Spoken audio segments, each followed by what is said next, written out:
Panasonic's new $800 Lumix ZS200 comes in. It features a 20.1-megapixel 1-inch sensor, 5-axis image stabilization, and a price tag that's $150 less than its biggest competition, the Sony RX100 Mark V. Unlike the Sony, the ZS200 sports a touch-enabled 3-inch rear LCD, while also adding a new handy control ring up front and retaining the built-in live viewfinder found on its predecessor, the ZS100.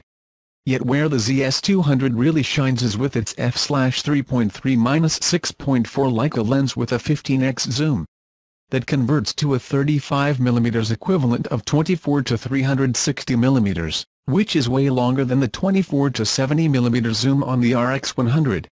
This makes the ZS200, on paper, a much better option for people traveling and hoping to snap pics of a bird or monkey in the distance.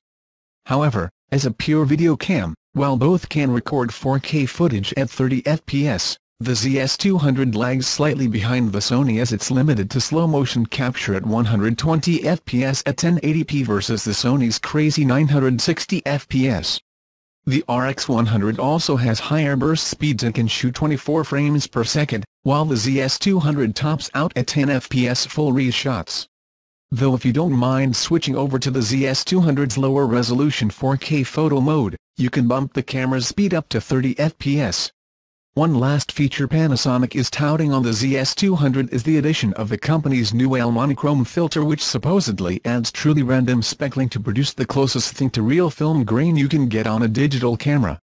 The effect was enough to have some of the older photojournalists at Panasonic's demoing and oohing over some sample prints, but as someone who doesn't have the same nostalgia for a bygone era, my reaction was a bit more muted.